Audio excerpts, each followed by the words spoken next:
Nobody is giving me my joy. I am the reason of my own joy. If we manage to understand this tiny little truth about life, we will heal. And time doesn't heal you, you heal you. You need to sit down with yourself and think, do you love yourself enough? You know, and if you love yourself enough and you believe in self-love, no external force will ever be able to break you.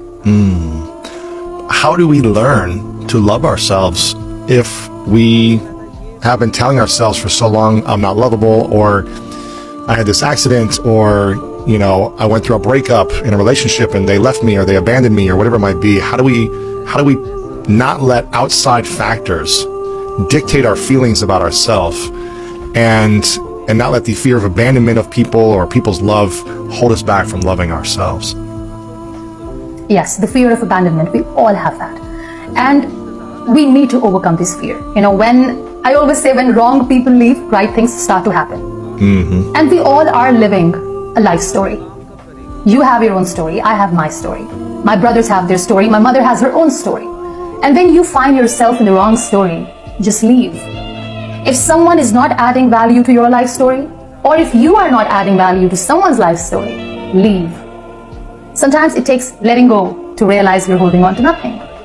We are too busy clinging on to those relationships, which are not meant to be in our journey, you know, and that's why I say that these people are so toxic. With time, they become so toxic for you that, you know what, your presence in their life is their only definition.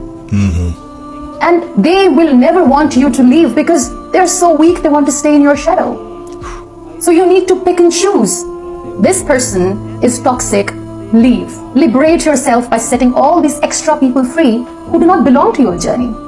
You know, and these people will always weigh you down. And if there's something is weighing you down, how will you fly high? You know, and fear of abandonment, if you can manage to overcome this fear, again, when you are on your own completely, that is where you will understand that solitude is very powerful. So powerful. It's very powerful. Yeah. You know, because even in that silence, you're having a conversation. I mean, there is no energy vampire around me. I'm on my own and I'm manifesting the best things for myself. I would never trade my solitude to anything because when I am alone, on my own, I am the best version of myself. Really? Because I'm kind to myself. Yes.